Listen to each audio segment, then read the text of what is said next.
Bharatiya Janata party को क्यों लगता है ये साजिश नहीं? भारतीय जनता पार्टी के सांसद अर्जुन सिंह को क्यों लगता है कि ममता बनर्जी इस तरह की सहानुभूति की बैंडेज हर चुनाव में रख के घूमती हैं, लेकिन इस बार लाभ नहीं होगा?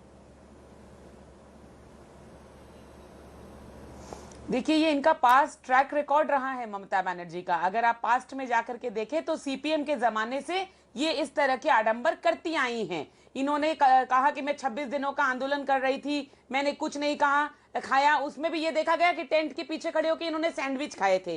तो इस तरह के काम जो है इनकी आदत है, ये करती आई हैं। देखिए, मुझे बड़ा दुख है कि उनको चोट लगी और उसके लिए हम पूरी सहानुभूति रखते हैं उनसे, तो इलाज करवाइए। लेकिन ये कैसी बात, इतिहास में मैं कहती हूँ, भारतवर्ष के इतिहास में ये पहली बार हुआ है कि कोई पुलिस मंत्री अपनी ही पुलिस पर जो है इनएक्शन का आरोप लगाती है। ये पहली बार हुआ है कि मुख्यमंत्री अपनी ही जनता पर आरोप लगाती है। मैं तो कहती हूँ पश्चिम बंगाल की जनता को मैं सतर्क करना चाहती हूँ कि ममता बनर्जी की किसी भी रैली या मीटिंग में जाइएगा मत, वरना आप ही पर आरोप और इल्जाम लग जाएंगे अगर उनको कुछ भी हो गया तो। भाई, आप चंडी पाठ का उच्चारण गलत करती है। हमारे शास्त्रों में तो लिखा है कि तुरंत के तुरंत जो है उसमें भगवान पाप दे देते हैं। तो देखिए, दोष लग गया, चोट लग गई, तो आप कहते हैं कि हमने मार दिया, बीजेपी ने मार दिया, लोगों ने मार दिया। मैं कहती हूं आपके कैमरा के माध्यम से पूरी लोगों ने वहां देखा है, सारी जनता जो वहां मौजूद थी सबने देखा है। या तो वो यह कहना चाहती है कि वहां की जितनी जनता थी वो भाजपा समर्थक है, यानी उनकी रैली में भाजपा समर्थक छोड़ करके वहां कोई और मौजूद ही नहीं था। क्या ये पॉसिबिलिटी है? ये पॉसिबिलिटी नहीं है। ममता बनर्जी सिर्फ और सिर्फ जो है अभी सिंपैथी गेन करना चाहती है। वरना एक बात बताइए मुझे, कौन सी ऐसी हड्डी है जिसमें चोट आ जाने से, कौन से ऐसा स्प्रेन है जो हो जाने से आदमी 2 दिन में चुस्त तंदुरुस्त हो जाएगा? लेकिन ममता बनर्जी बोलती है मैं चुस्त तंदुरुस्त हो जाऊंगी, व्हील चेयर पे बैठ के कैंपेन करूंगी। जब दोनों पैरों से आप हार गई तो अब आपने बैसाखी और कुर्सी का सहारा लिया है भाजपा से लड़ने के लिए। जवाब मैं टीएमसी के संजय शर्मा को मौका देता हूं। संजय जी, आपने पॉलिटिकली भी कैश करने का इसको मौका ढूंढ लिया, आपने पोस्टर बैनर भी लगा दिए, अब टूटे पैर से ही प्रचार होगा। ये प्रियंका जी क्या कर रही है, मेरे तो समझ से बाहर है। ये कह रही है कि दीदी का जो ऐतिहासिक 26 दिन का अनशन था, जो भारतवर्ष और बंगाल के गरीब किसानों के लिए जो आंदोलन था और जिसमें अनशन किया था और उससे देश के किसानों को नई दिशा मिली थी, उसको ये नौटंकी बता रही है। ये कहना क्या चाहती हैं? दीदी ने वह चंडी पाठ के मंत्र जाप किए, इनको उसमें गलती नजर आती है। मैं कहना ये चाहती हूँ कि जो गरीब किसानों के लिए आंदोलन किया था वो आंदोलन नहीं था, उनकी छाती पे खड़े होकर के सत्ता हासिल की थी ममता बनर्जी ने। और अगर नहीं तो उस आईपीएस सत्यजीत बंदोपाध्याय को टीएमसी में शामिल क्यों किया गया, जिसने उन किसानों पर गोलियां चलाई थी? आप ये कहना क्या चाहती है? आप ये कहना चाहती है कि दीदी ने 26 दिन नाटक किया और दीदी ने जो चंडी पाठ के मंत्रों का जाप किया वो सब ऐसे ही है? दीदी ने तो ओपन चैलेंज किया आपकी पार्टी को। जिस सत्यजीत बंदोपाध्याय ने किसानों पर गोली चलाई थी नंदीग्राम आंदोलन में, उसको टीएमसी पार्टी में शामिल क्यों किया गया? इसका जवाब दीजिए। हिंदुत्व के मुद्दे पर, सनातन धर्म के मुद्दे पर मुझसे शास्त्रार्थ करिए, आप लोग स्वीकार करिए। यदि चंडी पाठ में गलती आप लोग ढूंढ रहे हैं, उनसे शास्त्रार्थ करने का मौका आपसे मत जाने दीजिए। प्रियंका जवाब। विकास की बात करने के लिए ममता बनर्जी के पास कुछ नहीं था, क्योंकि पश्चिम बंगाल में विकास किया ही नहीं, तो क्या मुंह लेकर के जाएंगी जनता के पास? क्या कहेंगी डेवलपमेंट के नाम पे क्या किया है? बिहार में इतने सालों से संयुक्त सरकार डेवलपमेंट किया होता तो बताती ना। एक इंडस्ट्री का नाम नहीं गिना सकती ममता बनर्जी जो 10 सालों में उन्होंने यहाँ पर लगवाई हो, तो फिर वो बोलेंगे क्या जनता को कि किया क्या है? जिन किसानों से वायदा किया था वो झूठे वादे थे, उनकी जमीन जो है वो अब उपजाऊ भी नहीं, कल्टीवेशन के लायक नहीं। तो क्या जवाब देंगी ममता बनर्जी कि एम्प्लॉयमेंट के लिए क्या किया? लड़कों को नौकरी नहीं मिली, रोजगार नहीं मिला, डेवलपमेंट नहीं हुआ, इंडस्ट्रीज नहीं आई, तो इसीलिए आप टूटी टांग का सहारा ले लिया। वाह पॉलिटिक्स! मैं तो कहती हूँ इससे नीचे दर्जे की पॉलिटिक्स मैंने कभी देखी नहीं कि एक मुख्यमंत्री इस तरह की पॉलिटिक्स करती है। तो पार्टी के जो उनके लोग हैं वो तो लीडर को फॉलो करेंगे। मैं कहती हूँ मुख्यमंत्री की राजनीति देखिए, कैसे निम्न स्तर की राजनीति की उन्होंने।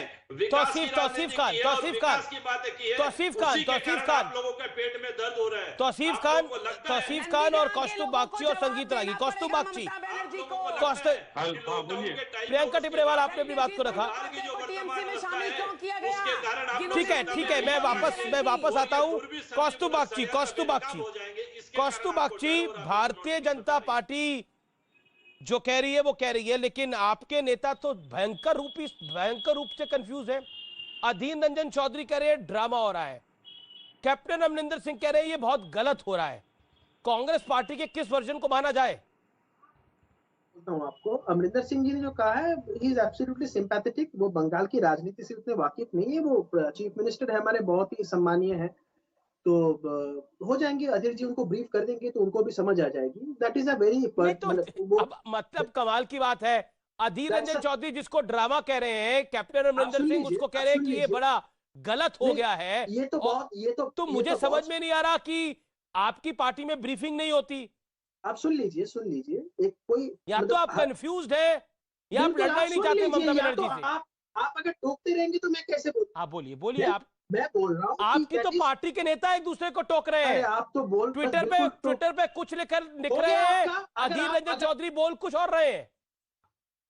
पैनलिस्ट वाला बर्ताव मत कीजिए, आप एंकर है, आप सुन लीजिए। मैं आप मुझे मत बताइए मुझे बर्ताव कैसा करना है। मेरे सवाल का जवाब दीजिए। आप सुन लीजिए। आप हाँ बताइए, सवाल का जवाब दीजिए, यहाँ ज्ञान मत दीजिए, आप बात रखिए अपनी। अगर आप चुप करेंगे तभी तो मैं चुप, अपनी बहस में मैं चुप कर जाऊंगा, आप अपनी बात को रखिए। बोलने तो आप तो मेरे को बोलने बोले हो, आप तो बोलते ही जा रहे हो। अमरिंदर सिंह जी ने कहा ह्यूमैनिटेरियन पर्सपेक्टिव पे, वो अधीर रंजन चौधरी जी की बात में, तो अधीर रंजन चौधरी के पास ह्यूमन पर्सपेक्टिव नहीं है। आप सुन लीजिए। तो कैप्टन अमरिंदर सिंह के पास है, अधीर रंजन चौधरी के पास ह्यूमन पर्सपेक्टिव नहीं है, वो इनह्यूमन है। आप ये कह रहे हैं, आप अपने नेता को इनह्यूमन कह रहे हैं। जवाब दीजिए इस बात का। फंस गए आप। बोलने नहीं दोगे, आप बोलने नहीं दोगे। आप सुन लीजिए, मैं आपको रिक्वेस्ट करता हूँ 30 सेकंड चुप करके बैठिए। 40 सेकंड बोलिए आप। ऐसा है, मेरा जब क्लास 11 का हाफ ईयरली के जब बहुत रिजल्ट खराब आया था, तब मैं जब घर घुस रहा था ना, तो मैं एक मेडिकल शॉप से एक क्रेप बैंडेज खरीद के मेरे पैर पे लगा के जब घुसा तो मेरे को बहुत सहानुभूति मिली। तो रिजल्ट के बारे में कुछ बात नहीं हुई थी उस वक्त घर, तो बस मैं ऐसे ही बोला। मैं जो कह रहा हूँ ना, ममता बनर्जी की जो मंत्रिमंडल है, उसमें तो नंबर 2 कौन है वो तो हम लोगों को पता नहीं, लेकिन हम ममता बनर्जी जैसे हर एक घटना घटती है पश्चिम बंगाल में, वो बोलती रहती है जिसको कुछ भी होता है कि 2 लाख का कॉम्पेंसेशन मिलेगा और एक सिविक पुलिस में नौकरी मिलेगा। हम तो वही मांग करते हैं, ममता बनर्जी जैसी इंजियोर्ड है उनके फैमिली को 2 लाख रुपए दिया जाए और एक सिविक पुलिस में किसी को नौकरी दिया जाए। और एक चीज हम आपको बोलते हैं कि ममता बनर्जी पश्चिम बंगाल की पुलिस मंत्री है, यहाँ की जो पुलिस का एडमिनिस्ट्रेशन है सब उनके ऊपर है। तो मैं तो तृणमूल जो समर्थक है यहाँ पे तौसीफ वगैरह सब कुछ है, मैं बोलता हूँ वो अपने पार्टी में अंदरूनी एक आवाज उठाए, वो कहे कि ये पुलिस मंत्री का हम इस्तीफा मांगते हैं। इन पुलिस मंत्री को अभी पावर में रहने का कोई मतलब अभी कोई राइट है नहीं।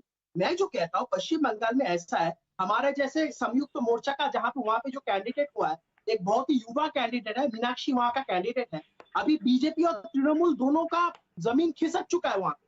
ममता बनर्जी को भी ये पता है, बीजेपी को भी ये पता है। अभी आप देखोगे कि संयुक्त मोर्चे ऐसा है जो डेवलपमेंटल पर्सपेक्टिव पे बात कर रहा है। बीजेपी को कह रहे हैं कांग्रेस कह रही है ड्रामा कर रहे हैं। तृणमूल इनसे बहुत तौसीफ का जवाब कर रही है। बीजेपी और तृणमूल ये सब चीज से बहुत इनसिक्योर फील कर रही है। ऐसे में की बात एक ऐसे नोक झोंक करके ये डायमेंशन को मतलब उल्टे साइड घुमा देने की एक साजिश है। ये बीजेपी और तृणमूल दोनों का ही साजिश है। ये डेवलपमेंटल पर्सपेक्टिव पे कभी नहीं बात करेंगे, सिर्फ ये सब कुछ करके नोकझोंक वाली राजनीति ये पश्चिम बंगाल की जनता बहुत अच्छी तरह से समझ गई।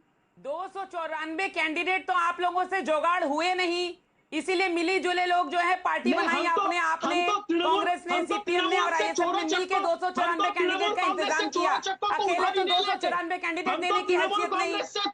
हम तृणमूल कांग्रेस से 294 कैंडिडेट अकेले देने की हैसियत नहीं आप तीनों में से किसी की। आप लोगों का जो कैंडिडेट इसीलिए मिला-जुला कार्यक्रम चल रहा है। तो तृणमूल कांग्रेस से चोरों चक्कों का उधारी लेते आपने कैंडिडेट लिस्ट बनाया। तृणमूल का चोरों चक्कों को लेके उधारी लेके आपने पहले 294 कैंडिडेट। अरे कल किसने रिजाइन किया कांग्रेस से? तृणमूल का जो चोरों कल कौन छोड़ के चला गया कांग्रेस? आपके इतने पुराने स्टॉलवर्ड्स जो हैं, जो इतने पुराने नेता हैं, कल किसने छोड़ी पार्टी? 4-5 साल भी छोड़ के चले गए।